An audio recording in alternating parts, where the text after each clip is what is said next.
Last lecture में हमने 11 economics में चैप्टर नंबर 9 नेशनल इनकम में एक टॉपिक पढ़ा था, explain the production method for measuring national income. National income count करने की 3 मेथड है, पहली है प्रोडक्शन मेथड, दूसरी है इनकम मेथड। तो आज हम पढ़ने वाले इनकम मेथड। तो जब हम नेशनल इनकम की डेफिनेशन पढ़ रहे थे तब प्रोफेसर अल्फ्रेड मार्शल ने प्रोडक्शन मेथड की डेफिनेशन दी थी, प्रोफेसर पिगू ने इनकम मेथड के ऊपर नेशनल इनकम काउंट करने की हमें मेथड समझाई थी।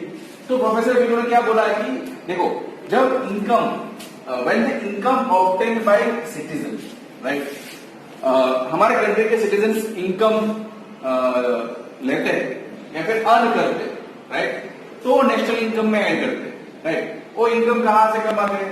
Rent, interest, wages and profit.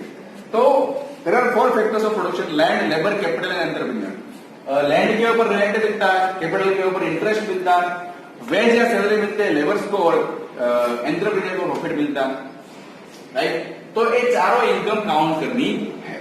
तो इंपॉर्टेंट फैक्टर्स काउंट करने के पहले ध्यान में रखना है कि to count the income of factor, हमें फैक्टर्स की इनकम काउंट करनी है। तो इनकम ऑफ रेंट सबसे पहले, अगर हमारी खुद की प्रॉपर्टी है, हम उसमें रह रहे हैं, लेकिन उस फैक्ट्री को, उस प्लेस को अगर हमने रेंट पे दिया होता तो हमें कितना रेंट मिलता है, उसे इंप्यूटेड रेंट मिलते हैं, वो तो काउंट करना ही है।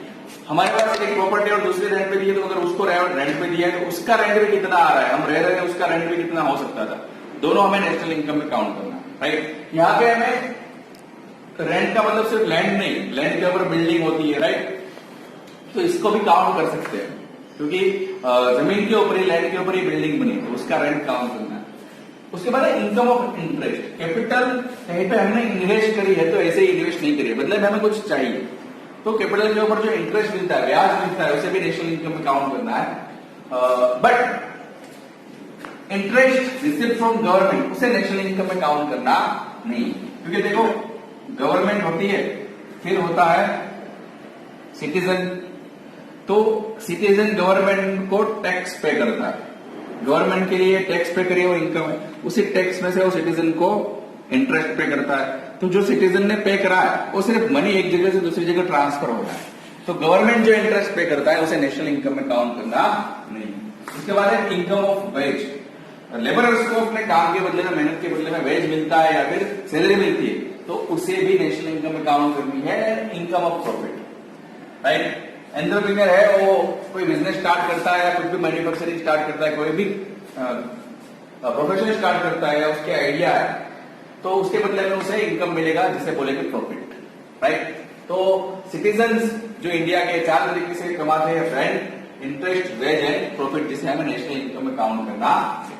Point number 2, income which are not counted in national income. ऐसी इनकम जो नेशनल इनकम में काउंट नहीं करनी, वो है income earn by way of gift, reward, prize, tip, theft, right. Unemployment allowance, unemployment allowance क्या होता है? बहुत सारी कंट्रीज में दिया जाता है कि हमारी नौकरी सडनली जॉब चली जाती है, तो कुछ महीने तक अगर हमें जॉब ना मिलती है तो कुछ महीने के बाद गवर्नमेंट की ओर से घर बैठे आपकी जो सैलरी थी उसके कुछ परसेंटेज ऐसे ही मिलते हैं गवर्नमेंट की ओर से, उसे बोलते हैं unemployment allowance. Government assistance to elder citizen, senior citizen को गवर्नमेंट की तरफ से कुछ मिलता है, लॉटरी, ऐसी बहुत सारे जो इनकम है उसे हमें इनकम मेथड काउंट करके नेशनल इनकम में ऐड करना नहीं। नंबर 3, सब्सिडी में गवर्नमेंट इज डिडक्टेड। हमारी नेशनल इनकम 100 है, राइट, तो उसमें से गवर्नमेंट ने सब्सिडी से फॉर एग्जाम्पल 10 दिए तो उसे डिडक्ट करनी है, तो हमारी नेशनल इनकम 90 होगी। देखो गैस का सिलेंडर जो हमारे घर पे आता है वो 1000 का होता है, लेकिन हम कितने पे करते हैं? 700। क्यों? 300 फॉर एग्जाम्पल गवर्नमेंट सब्सिडी देती है, तो हमने कितने दिए? 700। तो गैस कंपनी वालों को 700 ऐड नहीं करने है नेशनल इनकम, उसको 1000 ऐड करने हैं, क्योंकि 300 तो गवर्नमेंट की सब्सिडी, राइट। तो इस तरह से सब्सिडी बाय गवर्नमेंट इनकम में से डिडक्ट होती है। Number 4, net foreign income is added, मतलब से फॉर एग्जाम्पल एक्सपोर्ट करा है हमने कुछ, कितने रुपए का? 150 रुपए का एक्सपोर्ट करा है, उसमें से माइनस 100 रुपए का इम्पोर्ट करा है, तो 150 रुपए हमें मिले, 100 रुपए हमारे गए, तो टोटल इनकम कितनी हुई? 50। उसे बोलते हैं net foreign income, export minus import. तो नेट फॉरेन इनकम हमें नेशनल इनकम में ऐड करनी है। Number 5, income generated as commission, brokerage on sale of consumable goods, इसे हमें ऐड करना है नेशनल इनकम में। Number 6, those incomes which increase monetary value of goods, हमारे गुड्स की मॉनेटरी वैल्यू ऐड करें, जैसे कि प्रोडक्शन मेथड, राइट, और रॉ मटेरियल की मॉनेटरी वैल्यू बढ़ा देती है। जैसे कोई भी मेथड है और कोई भी ऐसी इनकम है जिसके वजह से हमारा मॉनेटरी वैल्यू, हमारे गुड्स की मॉनेटरी वैल्यू बढ़ती है, तो उसे इनकम मेथड के तहत नेशनल इनकम में ऐड करना। And number 7, income of second hand goods is not considered. हमने 2015 में एक कार ली थी, राइट, उस कार को हमने 2020 में बेची, तो 2020 में जो सेल करने के बाद जो इनकम मिली उसे काउंट करनी नहीं, क्योंकि ऑलरेडी कार की इनकम 2015 में काउंट हो चुकी है। तो एक income method for measuring national income. Income में कौन सी इनकम काउंट करनी, कौन सी इनकम काउंट नहीं करनी, याद रखो, बहुत ही सिंपल मेथड है। बस आज के लिए इतना ही। Thank you for the video.